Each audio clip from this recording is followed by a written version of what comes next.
Welcome to another deep dive with us. This time, we're taking you right into the thick of the physics world, specifically academia. Oh, this will be good. Academia. You wanted the realities of an academic career laid bare, and we found you, well, I guess you could say, a pretty raw source. Raw. Yeah, like unfiltered. Okay, I like it already. A physicist, they've got this whole YouTube video that's basically like a tell-all about their climb up the academic ladder. I'm intrigued. You know, we always get the polished version, the official story. Right. So a personal take. Yeah. Sign me up. Oh, you're going to get a personal take, right? This physicist, let me tell you, they did not hold back. So get ready for some surprises, some aha moments. I like those. Because we're going to uncover some stuff about academia that might just shock you. Ready? Let's dive in. Okay, so picture this. Our physicist, they started out with that same, like, starry-eyed view of academia many of us have. Oh, I know that view. Right, all those captivating scientist biographies we've all read. Yeah, filled with those, like, deep intellectual debates, groundbreaking discoveries. Exactly. But, reality, let's just say, reality had a different script in mind. Reality has a way of doing that. Doesn't it? You think you're walking into, like, this grand intellectual adventure, and suddenly you're, face to face with the daily grind, the pressure. In the politics, don't forget the politics. Oh, right, the politics. That's a whole other deep dive. Exactly. And our physicists, they didn't, come from an academic family or anything, so there wasn't that, built-in understanding of how this world works. Interesting. So they were coming in fresh, no preconceived notions. Totally fresh. In fact, before university, they were, get this, selling oil paintings to make ends meet. Wait a minute. A physicist? Yeah. Who's also an artist? I know, right? Multi-talented. It makes you think, how many other hidden talents are out there in the academic world, right? Right. And the system, it doesn't always recognize or value that, that diversity of experiences. It's a shame. We need to celebrate those different perspectives, those unique journeys. Couldn't agree more. So anyway, university life for our physicist, it starts out pretty amazing, They find their people. The tribe. Exactly. Fellow science enthusiasts geeking out over, everything from mind-bending equations to those late-night philosophical debates. Sounds familiar. Oh, yeah. Late-night study sessions fueled by, well, who knows what. That's the classic university experience. That sense of community, finding your people, it's pretty special. It is. But then graduation rolls around. Top grades, the whole 9 yards. And like anyone, our physicist is expecting a job offer to follow. Makes sense. You work hard, you excel, you expect to be rewarded. Right. Except it doesn't come. Oh, what happened? The reason? Well, she's a woman.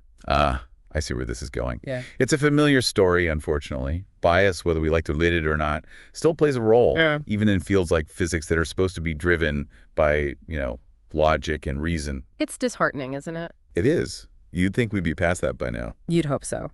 But yeah, instead of a job offer, what does she get? Encouragement to apply for this women-only scholarship?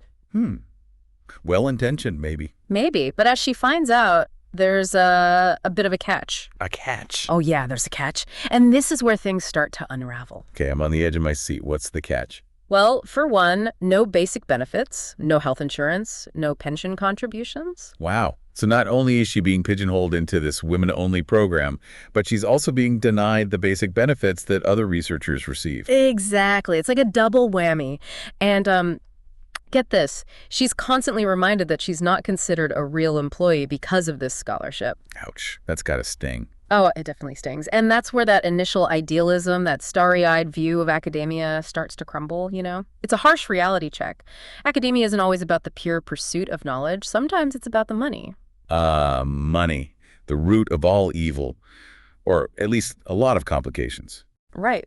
So how does this whole money game work in the academic world anyway? I mean, I think a lot of people out there, they don't really understand how research gets funded. Yeah, it's kind of a black box to those outside the system.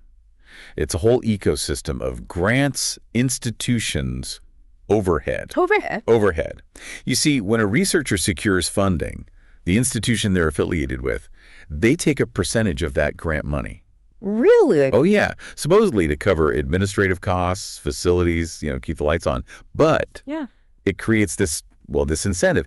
Institutions start prioritizing the research that brings in the most money, not necessarily the most groundbreaking or innovative. I see. So it's not just about the science itself, it's about the bottom line. Exactly. Yeah. And sometimes that can lead to, let's just say, questionable decisions. So where does our physicist fit into all of this? I mean, were they pressured into this whole money-making scheme? Let's just say they got a front row seat to how this whole thing plays out. And it wasn't pretty. Yeah. But you know what?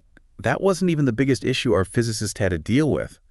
The real problem, the real monster in this academic machine, it's the paper production, the constant need to publish. Ah, yes, the publisher perish mentality. I've heard horror stories. Oh, it's not just a story, it's a way of life in academia. Mm-hmm. Researchers, they're constantly under pressure to churn out paper after paper. It's like this relentless cycle.